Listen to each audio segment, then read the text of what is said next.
আসসালামু আলাইকুম সুপ্রিয় দ্বাদশ শ্রেণীর ছাত্র বন্ধুরা, আশা করি ভালো আছো। পিছনের ক্লাসের ধারাবাহিকতা আজকেও তোমাদের হিসাব বিজ্ঞান দ্বিতীয় পত্রের প্রথম অধ্যায়ে অব্যবসায়িক প্রতিষ্ঠানের যে হিসাব, সেখান থেকে আজকে আরেকটি অঙ্ক, বোর্ডের অঙ্ক আলোচনা করব। গত ক্লাস তোমরা যারা বুঝেছো, আজকের ক্লাসটা আরও সহজ হবে। আজকে তোমাদের সঙ্গে আলোচনা করব কুমিল্লা বোর্ড 2017 মেইন বইয়ের পৃষ্ঠা 1232। প্রশ্নটা তোমরা পাবে বই থেকেই। তো আমি আজকে সরাসরি অঙ্কে চলে যাব আর করণীয়তে চলে যাব। আমি সবুজ স্যার, সহকারী অধ্যাপক, হিসাব বিজ্ঞান বিভাগ, মাইলস্টোন কলেজ। তো আসা যাক আলোচনায়। চলতি বছরের চাঁদার পরিমাণ তোমরা জানো, গতদিন শুনেছো আমার কাছে যে তোমার কাছে একটি নগদান হিসাবের মতো প্রাপ্তি প্রদান হিসাব দেওয়া থাকবে, প্রাপ্তি আর প্রদান। এখানে দেখো ক্লাব 2016 সালের অঙ্ক, এখানে লেখা আছে চাঁদা 20,000 টাকা, অর্থাৎ এটা 16 সালের চাঁদা আমরা পেয়েছি। কিন্তু পুরোটাই যে 16 সালের আয় তা তো না। সমন্বয়ে একে অন্যান্য তথ্যাবলিতে বলা আছে প্রাপ্ত চাঁদার 25% গত বছরের মানে 15 সালের এবং 25% পরের বছরের, দ্যাট ইজ 17 সালের। কিন্তু আমার 16 চাঁদা বের করতে হবে। এর বাইরে বলা আছে চলতি বছরের চাঁদা মানে 16 সালের এই চাঁদা এখনো 10,000 টাকা বাকি রয়েছে। আসো আমরা কয়ের উত্তরে চলে যাই। চলতি বছরের চাঁদা আয় নির্ণয়। আমরা চলতি বছরের চাঁদা এটা নির্ণয় করব। প্রাপ্ত চাঁদা 20,000 টাকা কোশ্চেনে দেওয়া আছে, বাদ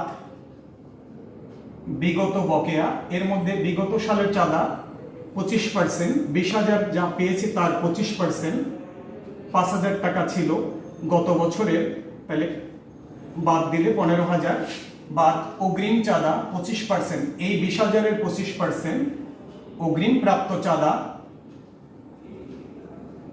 এটা 25%, আবারও 5,000, এটাও বাদ যাবে। চলতি বছরের চাঁদা 10,000। এর সঙ্গে বলা আছে চলতি বছরের চাঁদা এখনো বাকি আছে 10,000 টাকা, যোগ চলতি বকেয়া বা অনাদায়ী চাঁদা। চলতি বছরের অনাদায়ী চাঁদা যেটা, সেটা আমরা যোগ করব আরো 10,000 টাকা, তাহলে শেষ পর্যন্ত দাঁড়ালো 20,000 টাকা। এটা হচ্ছে চলতি বছরের চাঁদা আয়। তো চলতি বছরের চাঁদা আমরা পেয়ে গেলাম 20,000 টাকা আলটিমেট। খ, প্রারম্ভিক মূলধনের পরিমাণ তোমার কাছে জানতে চেয়েছে। ক্ষয়ের আনসারে আসার আগে আমরা জানি যে প্রারম্ভিক মূলধন তহবিল আমরা কিভাবে বের করব। বছরের শুরুর সম্পদ খুঁজবো, সেখান থেকে শুরুর দায় বাদ দিব। বছরের শুরু মানে 16 সাল। এর আগে 15 সালের কোনো তথ্য, বিগত বছরের কোনো তথ্য থাকলে সেটাও আমাদেরকে নিতে হবে। তাহলে শুরুর সম্পদ এবং শুরু দায় খুঁজবো। শুরুর সম্পদ 1/1/16, বছরের শুরুর সম্পদ হাতে নগদ 20,000 টাকা। আর এখানে আছে বছরের শুরুর সম্পদ 1 জানুয়ারি সংঘ মানে ক্লাবের 16 সালের সম্পদ ছিল বিনিয়োগ, আসবাবপত্র আর খেলার সরঞ্জাম, আরো 3টা সম্পদ, 4টা সম্পদ হলো।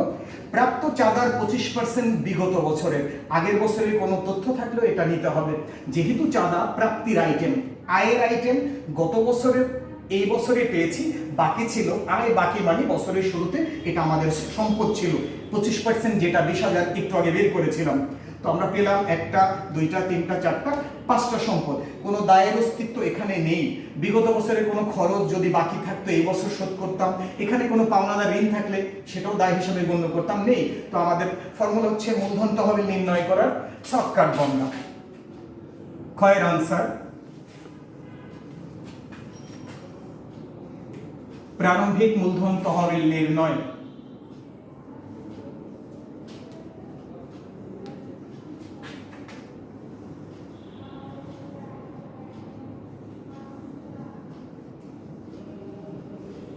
সম্পদসমূহ, দায়সমূহ। তো প্রারম্ভিক নগদ, বছরের শুরুতে যে নগদ ছিল, অর্থাৎ প্রাপ্তি পাশের যে উদ্বৃত্ত, সেটাই প্রারম্ভিক নগদ 20,000 টাকা। এরপরে ছিল বিনিয়োগ 50,000 টাকা, বিনিয়োগ 50,000 টাকা। তারপরে ছিল আসবাবপত্র 30,000 টাকা, বছরের শুরুতে শখের নিচে যেটা দেওয়া আছে বছরের শুরুর ডেট দিয়ে আসবাবপত্র 30,000 টাকা।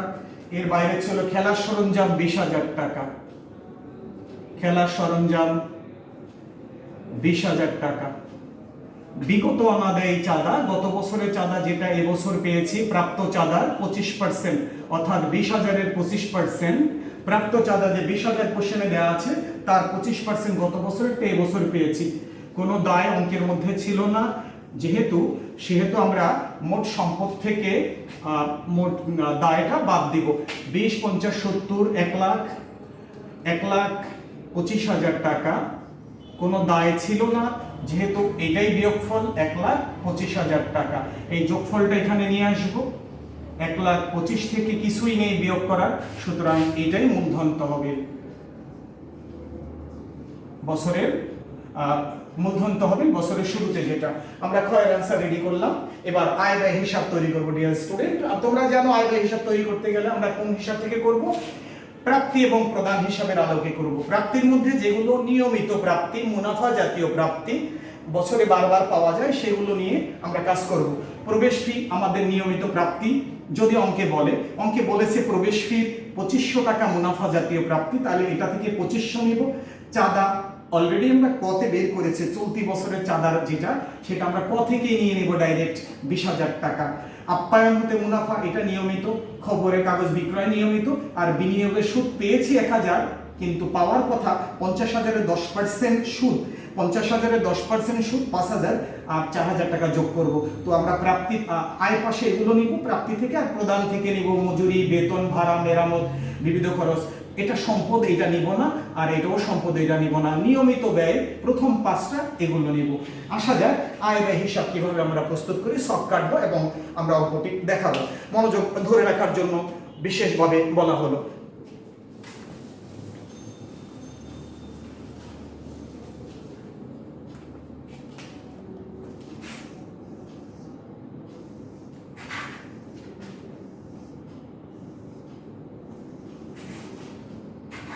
আয় সমূহ টাকা, যেহেতু হিসাব, এই পাঁচটার নাম ক্রেডিট। ব্যয় সমূহ টাকা, এই পাঁচটার নাম হবে ডেবিট। আর উপরে লিখতে হবে প্রাপ্তি প্রদান হিসাব। 2016 সালের 31 ডিসেম্বর সমাপ্ত বছরের জন্য, 31শে ডিসেম্বর সমাপ্ত বছরের জন্য। প্রতিষ্ঠানের নাম, তোমার প্রতিষ্ঠানের নাম লিখতে হবে প্রথমে তরুণ সংঘ।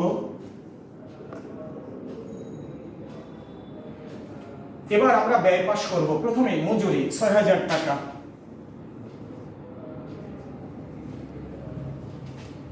মজুরি 6,000 টাকা। বেতন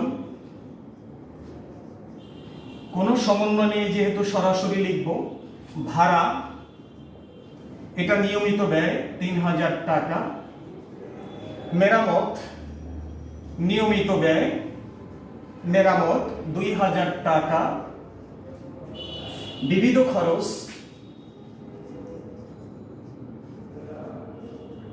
1,000 টাকা। এই প্রথম 5টা নিয়মিত ব্যয় আমরা লিখলাম। এর বাইরে আমরা লিখব আয়গুলো। এখন লিখবো আমরা আয় পাশ। প্রবেশ ফি 12,500-এর মধ্যে 2500 টাকাকে নিয়ে মুনাফা জাতীয় আয় হিসেবে গণ্য করতে বলেছে। তো প্রবেশ ফি আছে 12,500, আমরা সরাসরি এখানে 2500 টাকা লিখব। প্রবেশ ফি 2500 টাকায় লিখব। আর এরপরে লিখব চাঁদা 20,000 টাকা, কিন্তু আমরা এই 20,000 লিখবো না। ক থেকে যেটা আমরা বের করেছি 2016 সালের চাঁদা আমরা লিখব ক থেকে। আর এখানে তথ্যগুলো দেখাতে হবে না, কিভাবে আমার চলতি বছরের চাঁদা 20,000 টাকা আসলো তা কতেই বের করা আছে। এরপরে লিখব আপ্যায়ন হতে মুনাফা 1,000 টাকা, আপ্যায়ন হতে মুনাফা 1,000 টাকা। খবরের কাগজ বিক্রয়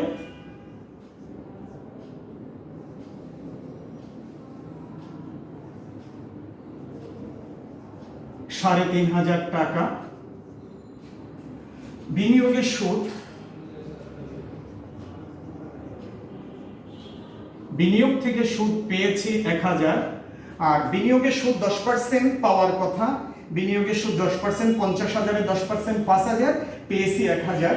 তো আরও বাকি আছে যোগ অনাদায়ী বা বকেয়াও বলা যায়, আয়ের বেলায় অনাদায়ী বলে, 4,000। টোটাল 5,000 পাওয়ার কথা, 1,000 পেয়েছি, বাকি আছে 4,000 টাকা। অপচয় ধরতে বলেছে আসবাবপত্র। বছরের শুরুতে আসবাবপত্র ছিল 30,000, এর 10%। অপচয়টা ব্যয়ের পাশে দেখাবো। আসবাবপত্রের অপচয়, আসবাবপত্রের অপচয় 3,000 টাকা। বলেছে প্রারম্ভিক আসবাবপত্র, নতুন করে যে আসবাবপত্র কিনেছি তারিখ নেই বিধায় অপচয় ধরলাম না, শুধুমাত্র প্রারম্ভিক আসবাবপত্র যেটা ছিল 30,000-এ 10%। এবার আমরা রেজাল্ট বের করব। আমরা রেজাল্ট বের করার সময় লক্ষ্য করব কোন পাশ, ডেবিট পাশ না ক্রেডিট পাশ, কোন পাশের যোগফলটা বড়, ব্যয় পাশ বড় না আয় পাশ বড়। দেখা গেল যে আয় পাশ বড়, এখানের যোগফল 2500, 20,000 সব মিলে হয় 32,000। এই 32,000 টাকা আমরা এই পাশে নিয়ে আসবো। এবার এই 1টা 2টা 3টা 4টা 5টা 6টা আমি বিয়োগ করব, রেজাল্ট হচ্ছে 9,000 টাকা। এই 9,000 টাকা হচ্ছে বেশি আছে। কে বেশি আছে? ব্যয়ের তুলনায় আয় বেশি। এই কারণে এই রেজাল্টের নাম ব্যয়ের অতিরিক্ত আয়। আমরা ব্যবসায়িক প্রতিষ্ঠানে এটাকে বলি নিট লাভ, কিন্তু অব্যবসায়িক প্রতিষ্ঠান, দ্যাট ইজ ক্লাবের অঙ্ক, হাসপাতালের অঙ্ক, তারা লাভের উদ্দেশ্যে প্রতিষ্ঠিত নয়, তারা আয় ব্যয় থেকে ব্যয়াতিরিক্ত আয় বা আয়াতিরিক্ত ব্যয় বলে। এই রেজাল্টের নাম হবে ব্যয়ের অতিরিক্ত আয়, সংক্ষেপে ব্যয়াতিরিক্ত আয়। তো আমরা এটা বলবো মূলধন তহবিলে নেওয়া হলো, মূলধন তহবিলে স্থানান্তরিত হবে।